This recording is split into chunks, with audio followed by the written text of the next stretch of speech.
All right, so eyes are all about influence. So these people are spirited, they're outgoing, they are very involved.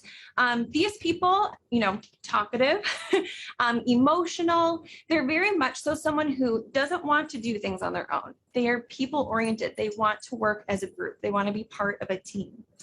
I always say that I'm a herd animal. So by that, I mean, I love being around people. I thrive when I'm around others.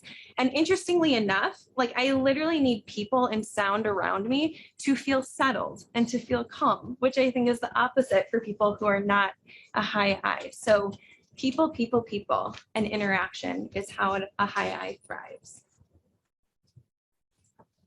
Somehow our slides got a little, I don't know what happened with these, so bear with me.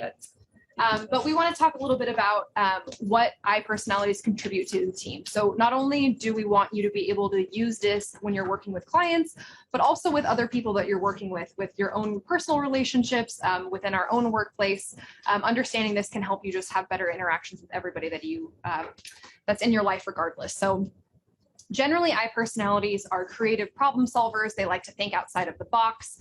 They're generally people who do a great job at encouraging and motivating others to take action. They're generally very positive people that you'll see laughing very frequently. And they generally go out of their way to kind of keep things light and keep the peace, right? So that's kind of leaning more into the IS tendencies, but generally high Is are very positive, chatty people. They're the kind of people who, bring up the energy of a room that they walk in. They're smiling, they're in a good mood, they're generally a positive demeanor. So they're kind of like your ray of sunshine people as a way to think about it. So we have a couple quotes from celebrities who are Is that kind of embody what that means. So energy begets energy from Dolly Parton. We have embrace what makes you unique, even if it makes others uncomfortable. I don't have to become perfect because I've learned through my journey that perfection is the enemy of greatness. That's from Janelle Monáe. The more you praise and celebrate your life, the more there is in life to celebrate, from Oprah. Smile and let everyone know that today you're a lot stronger than you were yesterday, from Drake. You can only become truly accomplished at something you love. Don't let money become your goal. Instead, pursue the things you love doing and then do them so well that people can't take their eyes off you, by Maya Angelou. Every time you're faced with something ugly, focus on something beautiful. What you focus on expands, and only you can change your reality. So a lot of these quotes kind of embody that, either that positivity, that doing what you love, that uniqueness. A lot of I profiles value being different from the group, where they value their own individual traits. That's something that's generally very important to I personalities. So some of these quotes are just fun to kind of get our minds wrapped around what the I profile is like.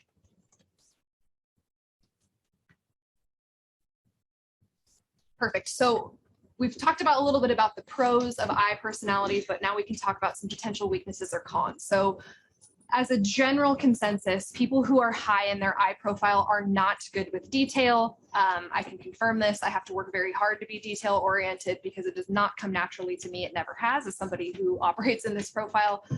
So I can confirm that that's very true. So generally, in order, if you're working with somebody who's a high I, you'll need to know, hey, generally these people are going to overlook details naturally. So what can I do to kind of mitigate that or alleviate that from their plate?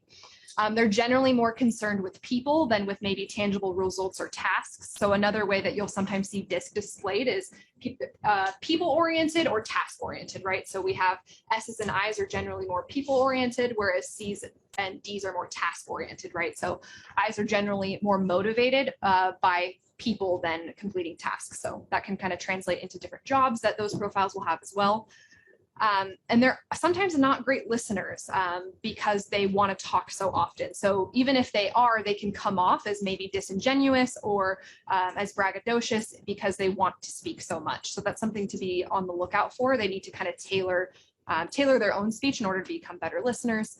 And then sometimes gestures and facial expressions can be overused. I don't know if you've ever interacted with somebody where like their expressions almost seem larger than life, to the point that you're kind of like, oh, like I'm uncomfortable here, like you're being too dramatic, right? So, you can think of maybe some actors, right? Like to me, like Jim Carrey comes to mind, like he's great, but sometimes he makes those faces. So people who are very like high I, right, can have very overly assertive gestures. So that can be sometimes off-putting depending on the type of people that they're working with. So just some things to kind of be aware of.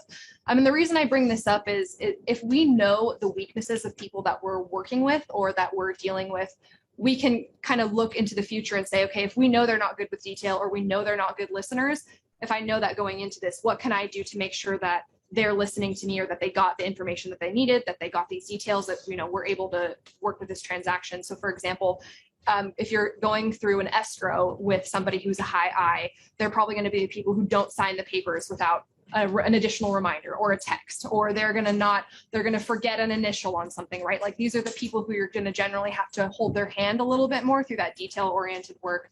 In the same way, if there's, you know, they may get really wrapped into a showing of a property and they're excited about what's there, but, you know, maybe they're not listening to you about if you notice there's a crack in the foundation or something like that, right? So that's something that you'll want to mitigate, knowing this is a personality profile for them. If you're an agent, filling out the agent. Yeah, same for that too, right? You probably don't like filling that out. Across multiple months. So it's good to just be aware of this because it will help you see into the future so you can kind of mitigate problems before they appear when you're working with this type of profile.